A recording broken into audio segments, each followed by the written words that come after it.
Bem-vindos a esta nossa análise focada. Hoje a gente vai mergulhar num material bem interessante que olha para os argumentos clássicos, sobre a existência de Deus. E tudo isso pela perspectiva de um autor, um teólogo jovem, o Nicholas Steiner. Exato. A gente tem aqui uma nota biográfica sobre ele e também alguns trechos do livro dele que se chama Teísmo e Racionalidade. Isso. E a ideia, então, é tentar desvendar um pouco a abordagem do Steiner, como ele avalia esses argumentos, ontológico, ajuste fino, experiência pessoal, cosmológico. Olhando os pontos fortes, os fracos, a relevância hoje, segundo o que está nos textos que a gente viu. E até a capa do livro já dá uma dica, Aquela imagem da cabeça com a cruz dentro, ligando teísmo e, racionalidade. É, uma provocação visual interessante, sem dúvida. Mas, antes de entrar nos argumentos em si, quem é esse Nicholas Steiner? O material que a gente tem diz que ele nasceu em 2005. Então, bem novo mesmo. Sim, muito jovem. Tecnólogo em Ministério Pastoral, com extensões em História das Religiões e Teodiceia. E ainda está cruzando outras áreas, Ciências contábeis, gestão financeira. Isso. E a criação dele foi na Assembleia de Deus. Tem uma influência familiar forte na área pastoral, parece. O pai de criação é pastor, o avô presbítero. E ele até coescreveu uma tese com o avô sobre eclesiologia pentecostal. Mas hoje o material indica que ele está ligado à Igreja Adventista do Sétimo Dia, lá na Faculdade Adventista do Paraná. Uma trajetória interessante. E sobre o livro Teísmo e Racionalidade, qual é a pegada dele segundo os trechos? Olha, pelo que deu para ver, o objetivo é bem claro: organizar, explicar e, principalmente, avaliar os argumentos a favor da existência de Deus. Mas não é um livro para converter, então? Não, a intenção declarada, não é essa. É mais oferecer, um conjunto de ferramentas para o leitor pensar por conta própria, formar o próprio juízo. Entendi. E tem uma estrutura para isso? Tem sim, parece bem metódico. Ele pega cada argumento, apresenta, discute as críticas mais conhecidas e aí classifica. Classifica como? Ele tenta ver se o argumento funciona como algo racionalmente convincente, sabe? Ou se serve mais para quem já acredita para reforçar a fé, ou ainda se é só especulação. Interessante essa classificação. E para quem ele escreveu? Crentes, céticos? Parece que para os dois grupos. Tanto para quem tem fé e quer entender melhor os fundamentos, quanto para quem é cético e quer, talvez, compreender por que as pessoas creem, quais as razões que elas dão. Então é mais uma investigação filosófica mesmo, não uma defesa de doutrina. Antigo, Anselmo de Cantuária, lá no século XI. Isso, super clássico. A ideia central é aquela definição: Deus como o ser do qual nada maior pode ser concebido. E qual é o pulo do gato aí? Como que isso vira um argumento para a existência? Bom, o argumento de Anselmo é que se a gente consegue pensar nesse ser perfeito, maximamente grandioso, ele não pode existir só na nossa mente. Por quê? Porque existir na realidade seria, digamos, uma perfeição a mais, Seria maior do que existir só como ideia. Então, para ser verdadeiramente aquilo do qual nada maior pode ser concebido, esse ser tem que existir na realidade. Ah, entendi. É um argumento que parte só do conceito, da razão pura. Não precisa olhar para o mundo. Exato. É o que chamam de a priori. E o Steiner, segundo as fontes, usa umas analogias para ajudar a entender isso. Tipo, a diferença entre você imaginar que tem R$1 milhão e você ter R$1 milhão de verdade na conta. O que existe de verdade é maior, Faz sentido a analogia. Mas esse argumento, ele convenceu todo mundo? Ah, não, longe disso. As críticas são tão antigas quanto o próprio argumento, praticamente. E são bem fortes. Quais, por exemplo? Logo na época do Anselmo, um monge chamado Gaunilo fez uma paródia famosa. Ele disse: ok, então eu posso imaginar a ilha mais perfeita possível, cheia de riquezas, um paraíso. Significa que essa ilha existe em algum lugar? Exatamente. A crítica é essa: só porque eu consigo conceber algo como perfeito na minha mente, isso não garante que ele exista no mundo real. Boa crítica. E teve uma gente importante que discordou? Sim, séculos depois, Tomás de Aquino. Ele era um gigante da filosofia e teologia, mas rejeitou esse tipo de prova a priori para Deus. Por quê? O que ele defendia? Aquino achava que a nossa mente humana é limitada, não consegue captar a essência de Deus diretamente só pelo pensamento. Para ele, a gente precisa partir do que a gente observa no mundo, sabe? Dos efeitos para chegar na causa. São as famosas provas a posteriori. Certo. E teve mais alguma crítica demolidora? Teve a do Kant, já no século XVIII. Essa é considerada por muitos, assim, fatal para o argumento na sua forma original. O que o Kant disse? Basicamente que existência não é uma propriedade ou um predicado que adiciona algo ao conceito de uma coisa. Como assim? Meio abstrato isso. Ele deu um exemplo bom. 100 moedas de ouro reais. O conceito dessas 100 moedas não tem mais qualidades do que o conceito de 100 moedas de ouro imaginadas. O conceito é o mesmo. A diferença é que umas existem e outras não. Isso, a diferença não está no conceito, está na relação da coisa com a realidade.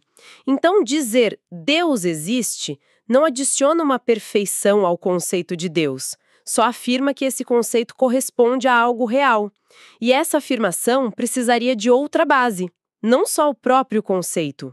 Entendi. A existência não é uma característica como ser onipotente ou onisciente. Exato. E os textos indicam que o Steiner cobre essas críticas clássicas no livro dele. E ele fala de versões mais novas do argumento? Porque eu sei que tem gente que tentou reformular, né? O Plantinga. Sim, o material menciona isso. Cita as versões modais modernas, como a do Alvin Plantinga, e que o debate continua. Tem críticos atuais, tipo Dawkins, Mack, que ainda veem isso tudo como um jogo de palavras, uma espécie de truque lógico. Ok, então, no fim das contas, qual a avaliação do Steiner sobre o argumento ontológico segundo os trechos que a gente viu? Olha, ele parece reconhecer o valor intelectual, a elegância, a importância histórica. É um argumento que faz pensar. Mas funciona como prova? Aí é que tá. A conclusão apontada nos textos é que ele funciona mais como uma confirmação para quem já tem fé. É raro ele convencer alguém que duvida. Por causa daquele salto, né? Do conceito para a realidade. Exatamente. Esse salto é o ponto mais problemático filosoficamente. Então, a importância maior talvez seja essa: provocar a gente a pensar sobre como nossos conceitos se relacionam com o mundo real, sobre os limites e alcances da razão e da fé. E a classificação final dele seria? Pelos trechos, seria útil para confirmar a fé de quem já crê, mas não serve como prova para quem está de fora, para um cético. Certo. Saindo da lógica pura e indo para a ciência agora. Argumento do ajuste fino. Esse, para mim, é um dos mais uau. Esse conecta direto com física, cosmologia. É fascinante mesmo. A ideia central que o Steiner destaca vem da observação científica. Que observação? A de que o nosso universo parece incrivelmente ajustado, calibrado para permitir que a vida complexa exista. Não é uma coisinha ou outra, um conjunto enorme de fatores. Que fatores? Leis da física, sim. Leis da física, as forças fundamentais da natureza, gravidade, eletromagnetismo, forças nucleares forte e fraca, e as constantes físicas universais. O Steiner, nos trechos, chega a listar umas 122 dessas constantes. 122? Nossa. E elas precisam ser muito precisas. Absurdamente precisas. Os exemplos que o material cita são de cair o queixo mesmo. Me dá um exemplo. A força da gravidade, se ela fosse um pouquinho diferente, mas uma parte em 10 elevado a 60. Peraí, 10 com 60 zeros depois? Isso. Se fosse essa fraçãozinha mais forte ou mais fraca, o universo ou teria colapsado logo no início, ou teria se expandido tão rápido que nem galáxias nem estrelas teriam se formado. Adeus, vida. Impressionante. E tem outros? Tem a constante cosmológica, que tem a ver com a expansão acelerada do universo, a tal da energia escura. A precisão necessária aí é ainda mais maluca. Uma parte em 10 elevado a 120. Isso é inimaginável. É tipo ganhar na loteria cósmica trilhões de vezes seguidas. É uma analogia, mas a improbabilidade é muito maior que isso. Imagina medir a massa do universo inteiro e ter que acertar com a precisão de um único átomo. A sintonia fina da constante cosmológica é mais fina ainda. Caramba!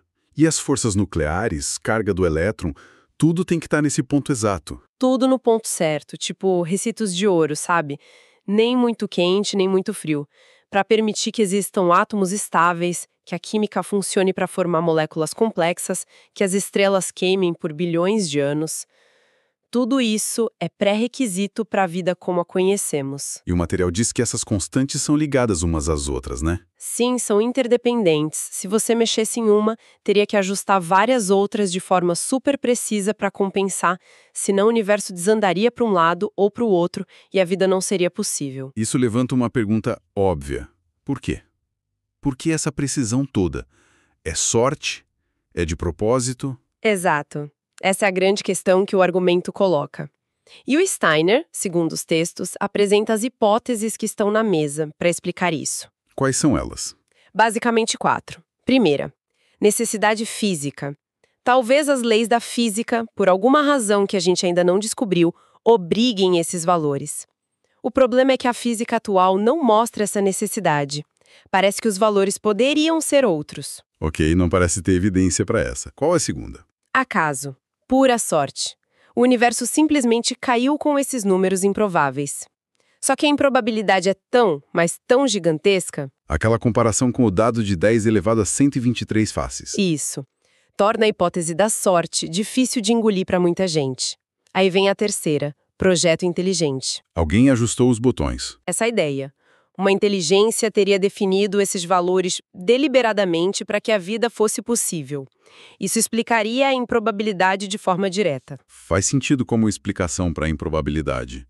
E a quarta? A quarta é a hipótese do multiverso.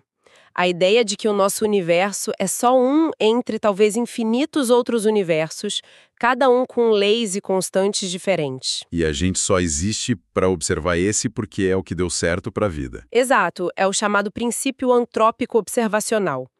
Nos universos onde as constantes não permitem vida, não tem ninguém lá para reclamar que as constantes estão erradas. Mas isso do multiverso é ciência ou especulação? É altamente especulativo. É uma ideia que surge em algumas teorias, como a teoria de cordas, mas é muito difícil, talvez impossível, de testar empiricamente. Como você observar outro universo? Pois é. Então, esse ajuste fino coloca a gente bem no meio da briga entre acaso e propósito no cosmos, né? Totalmente, desafia aquela visão mais tradicional de que tudo no universo é só resultado de processos materiais e aleatórios. E qual a avaliação do Steiner sobre esse argumento, de acordo com as fontes? Ele acha forte? Muito forte. O material indica que ele o considera extremamente convincente. E a força vem justamente por ele estar baseado em dados da física, da cosmologia. Mas prova Deus, o Deus da Bíblia, por exemplo? Não diretamente. Os textos sugerem que Steiner vê o ajuste fino como um indício poderoso de algum tipo de intencionalidade ou projeto por trás do universo. Torna a hipótese do acaso muito implausível estatisticamente. Interessante que até cientistas céticos reconhecem que existe um problema a ser explicado aí, né? Sim, o Fine Turing Problem é bem reconhecido na comunidade científica e filosófica. A questão é qual explicação é a melhor. E a classificação final do Steiner para ele? Pelos trechos extremamente convincente e uma forte indicação de intencionalidade cósmica. Ok, mudando completamente o foco agora, saindo do cosmos e entrando na mente humana, na experiência vivida. O próximo argumento é o da experiência pessoal. Isso, aqui a gente está falando de relatos bem pessoais, né? Curas inexplicáveis pela medicina, momentos de paz profunda, visões, ouvir vozes, gente que muda de vida radicalmente. E atribui isso a um encontro com o divino. Exatamente. E o Steiner, segundo o material, reconhece a força que isso tem para a pessoa que viveu a experiência. É algo muito real, muito vívido para ela. Para quem passou por algo assim, talvez nem precise de outros argumentos, né? Para ela, muitas vezes não. Parece autoevidente. Mas aí entra o problema que o Steiner também aborda. Qual seria? A subjetividade. E, principalmente, a diversidade religiosa. Há um fato de gente de religiões diferentes ter experiências parecidas. Exato. Cristãos relatam curas por Jesus, muçulmanos sentem a presença de Alá, hindus têm visões de Shiva. As experiências podem ser fenomenologicamente muito parecidas. Êxtase, sensação de presença, orientação. Mas a interpretação é totalmente diferente, ligada à crença que a pessoa já tinha. Isso. E muitas vezes essas divindades são incompatíveis entre si. Então, como a mesma experiência pode ser prova de realidades tão diferentes e excludentes? Isso sugere que a cultura, a crença prévia, molda muito a interpretação da experiência. O que enfraquece a ideia de que a experiência em si é uma prova objetiva de um Deus específico, né? Exatamente. Essa é uma das críticas centrais que o Steiner discute segundo os textos. Ele fala sobre explicações alternativas, tipo psicológicas. Fala assim, o texto menciona como a nossa mente busca sentido, preenche lacunas, fala de estados alterados de consciência. Induzidos por quê? Meditação, jejum? Isso, ou estresse, privação sensorial, até substâncias. Esses estados podem alterar a química do cérebro e gerar percepções bem incomuns. Visões, ouvir coisas, sentir presenças. E o efeito placebo? A memória que a gente reconstrói? Também, o material cita o papel do placebo em curas. Como a memória não é um vídeo gravado, mas algo que a gente reconstrói e pode adaptar às nossas crenças. E a validação social. Se todo mundo na sua comunidade interpretar algo de um jeito, você tende a interpretar também. Importante dizer, isso não nega que a pessoa sentiu aquilo ou que teve efeitos positivos, né? De forma alguma. A experiência psicológica é real para o indivíduo e pode levar a mudanças positivas. A questão é, ela prova por si só, uma entidade externa sobrenatural? Ou pode ser explicada por fatores internos e contextuais? E a crítica mais naturalista, digamos assim, o que ela diz. Steiner aborda isso? Aborda. A crítica reforça esses pontos. As explicações naturais, psicológicas, neurológicas, são mais parcimoniosas, ou seja, mais simples, exigem menos suposições metafísicas. E a inconsistência entre as religiões? Exato. Isso enfraquece a credibilidade da experiência como prova pública. Falta também a verificabilidade. Como eu posso checar objetivamente a sua experiência interna? Complicado mesmo. Então, qual a avaliação do Steiner sobre esse argumento da experiência pessoal? Parece que ele tenta um equilíbrio segundo o material. Reconhece que é um argumento muito poderoso internamente para a pessoa, justifica a fé e motivação. Mas para fora, como prova para os outros. Aí ele considera frágil, justamente pela subjetividade, pela diversidade de interpretações, pelas explicações alternativas que são plausíveis. E a classificação final nos trechos? Confirma a fé para quem já crê, mas não serve como prova convincente para quem duvida ou está de fora. Muito parecido com o ontológico nesse aspecto. Ok. Voltamos então para a lógica e para a cosmologia. O argumento cosmológico versão Kalam.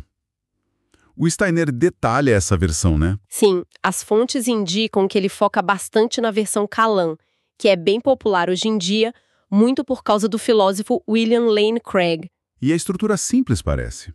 Tipo um silogismo? É bem direta. Premissa 1. Tudo que começa a existir tem uma causa. Isso parece intuitivo, né? Coisas não aparecem do nada. Exato. É baseado na nossa experiência constante, no princípio da razão suficiente, da filosofia, e na própria ciência, que busca causas para as coisas. Ok. Premissa 1, aceita. Por enquanto.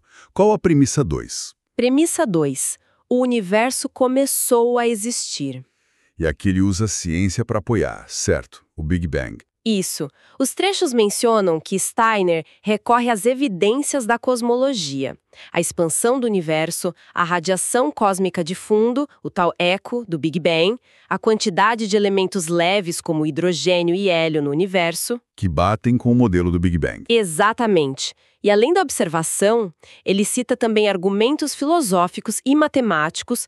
O mais famoso é o teorema BGV, Borg-Gut-Vilenkin. O que diz esse teorema? De forma simplificada, ele mostra que qualquer universo que, na média, esteve se expandindo ao longo de sua história, não pode ser eterno no passado. Teve que ter um começo. Mesmo se for um multiverso ou outros modelos? O teorema é bem geral. Aplica-se a muitos cenários, inclusive a maioria dos modelos de multiverso inflacionário. Ok, então. Premissa 1. Tudo que começa tem causa. Premissa 2. O universo começou. A conclusão parece inevitável. Portanto, o universo tem uma causa. É a conclusão lógica. Mas o argumento para por aí, ou tenta dizer algo sobre essa causa. Ele avança, sim. A partir da lógica do argumento, o Steiner, segundo os textos, deriva algumas características dessa causa. Quais seriam? Primeiro, tem que ser externa ao universo. Afinal, causou o próprio espaço-tempo. Certo. Não pode ser parte do que ela criou. Exato. Daí, se ela é externa ao espaço-tempo e à matéria-energia, ela deve ser imaterial, não espacial. E como ela existe em relação ao tempo?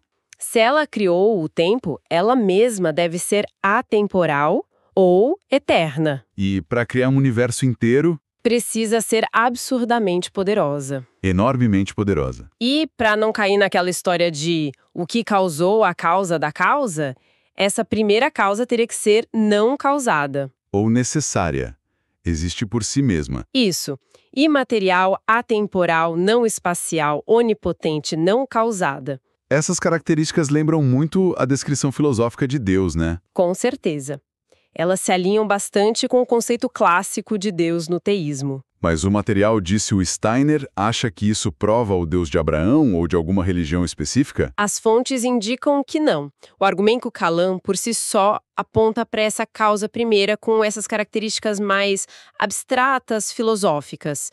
Para chegar num Deus pessoal, moral que se revela, precisaria de outros argumentos. Tipo do ajuste fino que a gente viu, ou um argumento moral, ou a própria experiência pessoal e revelação. Exatamente. Seriam passos adicionais. O Kalam estabelece a base, uma causa transcendente. E o texto menciona algum desafio específico? Tipo, como algo atemporal causa algo no tempo. Sim, menciona essa questão da causação atemporal. Como uma causa fora do tempo inicia o tempo.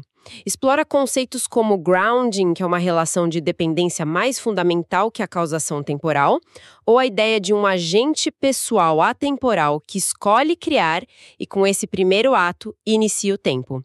São discussões filosóficas complexas. E as objeções mais comuns? Tipo, mas na física quântica tem coisa sem causa. Steiner aborda isso. Segundo as fontes, ele argumentaria que esses eventos quânticos, flutuações do vácuo, etc., não vêm do nada absoluto, mas de um campo quântico que já existe, regido por leis físicas. A física quântica talvez mude nossa ideia de causalidade, mas não elimina a pergunta sobre a origem do próprio sistema quântico. E o multiverso como alternativa para evitar uma causa primeira. Ele também aborda. Além do problema de ser especulativo e difícil de testar, ele aponta que, pelo teorema BGV, muitos modelos de multiverso também precisariam de um começo. Então, só empurra a pergunta para trás: o que causou o gerador de universos? E a resposta, a gente simplesmente não sabe. O apelo à ignorância. Steiner reconheceria como uma postura cautelosa válida, mas não como uma refutação. A questão é, com base no que sabemos, princípio da causalidade, evidência do começo do universo, qual é a inferência mais razoável? O argumento Kalam se apresenta como uma forte inferência para melhor explicação, a abdução. Certo. Então, qual a avaliação final do Steiner sobre o Kalam pelos trechos? Bem positiva. Ele é apresentado como um dos argumentos teístas mais fortes, mais resilientes intelectualmente. Não uma prova definitiva, mas uma inferência muito forte, que combina filosofia e ciência. Seria difícil descartá-lo, nessa visão, sem ter que aceitar ou que o universo surge do nada, sem explicação, um fato bruto, ou apelar para hipóteses bem especulativas como um multiverso eterno no passado que entra em conflito com o BGV. E a classificação final dele? Muito convincente. Uma forte inferência para uma causa transcendente. Uma peça-chave na discussão sobre as origens. O termo irrefutável aparece, mas no sentido de que as objeções atuais não parecem derrubá-lo conclusivamente. Bom, então, fechando essa nossa conversa, essa análise baseada nas fontes sobre o trabalho do Nicholas Steiner, a gente passou por 4 argumentos bem diferentes, né? Sim, uma variedade interessante. O ontológico, aquele quebra-cabeça lógico, elegante, mas talvez mais interno para quem já crê. Depois, o ajuste fino, nos mostrando a precisão incrível do universo, apontando para design com base na ciência. A experiência pessoal, com toda a sua força subjetiva, mas também seus desafios de objetividade e interpretação variada. E, por fim, o cosmológico calão, voltando para a lógica e para a cosmologia, para argumentar por uma causa primeira para o universo. E para cada um, vimos a avaliação que Steiner parece fazer segundo os trechos. A força racional, as limitações. E fica clara aquela abordagem que você mencionou no início, né? A de investigar, oferecer ferramentas para pensar, sem necessariamente impor uma conclusão. Exato. E as classificações diferentes que ele dá para cada argumento reforçam isso. Alguns parecem mais para confirmar a fé, ontológico, experiência pessoal. Enquanto outros, como o ajuste fino e o cosmológico, são apresentados como tendo um peso racional e baseado em evidências maior, mesmo que não sejam provas no sentido matemático. Apontam mais fortemente para algo além do mundo material, para intencionalidade ou transcendência. E pensando em tudo isso, sabe o que me ocorre? A gente viu argumentos lógicos, argumentos baseados na ciência empírica, argumentos da experiência subjetiva. Sim, fontes bem diversas de raciocínio. Será que a força da coisa toda não está justamente na convergência? Quer dizer, em vez de procurar um único argumento perfeito, que talvez nem exista... Ver se as diferentes linhas de evidência, vindas da filosofia, da ciência, da experiência, apontam numa direção semelhante. Pois é. Talvez a análise conjunta, o caso cumulativo, seja mais persuasivo do que cada argumento isolado. Será que essa é uma implicação do trabalho do Steiner como apresentado aqui? É uma ótima reflexão para a gente levar. Se diferentes tipos de investigação, lógica, empírica, existencial, parecem convergir, o que isso significa? Fica aí a questão para continuar pensando.